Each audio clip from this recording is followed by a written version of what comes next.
ধান মাছ কোনো আবাদি করা যাচ্ছে না সাতক্ষীরার উপকূলীয় এলাকায়, ফলে বিপাকে পড়েছেন ওই এলাকার চাষিরা। লবণাক্ততার কারণে একদিকে যেমন ধান চাষ হচ্ছে না, অন্যদিকে তাপদাহে পানি ধরে রাখতে না পারায় মরে যাচ্ছে বাগদা মাছ। তবে সংকট উত্তরণে গুচ্ছ পদ্ধতিতে মাছ চাষের পরামর্শ মৎস্য কর্মকর্তাদের। প্রিয় নাম্বার সেট করে বিকাশে সেন্ড মানি করুন ফ্রি।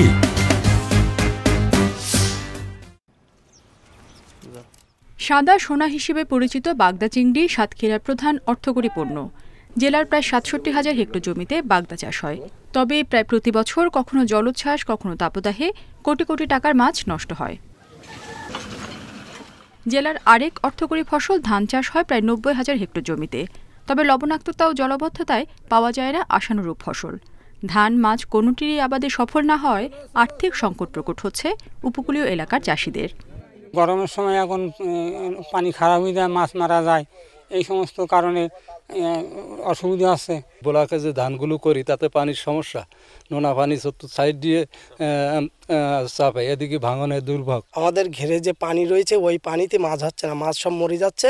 আর যে সময় পানির দরকার সে সময় নোনা পানি ঢুকছে। উপকূলীয় পরিবেশ প্রতিবেশকে মাথায় রেখে সমন্বিত পরিকল্পনার দাবি মৎস্য চাষী সমিতির নেতার।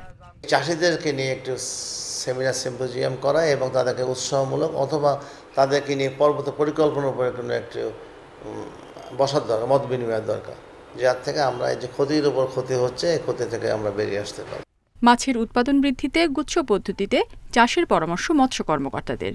পানির উৎস যাতে ঠিক থাকে এই জন্য আমরা ক্লাস্টারের পাশ দিয়ে যে খালগুলো গেছে সেই খালও কিছু খনন করা হচ্ছে। সরকারি এই সহায়তার পাশাপাশি যে অন্যান্য চাষিরা আছে যারা ক্লাস্টারে অন্তর্ভুক্ত হয়নি তারাও তাদের এই নিজস্ব টাকা দিয়ে এখন ঘেরের গভীরতা বৃদ্ধি করা শুরু করেছে।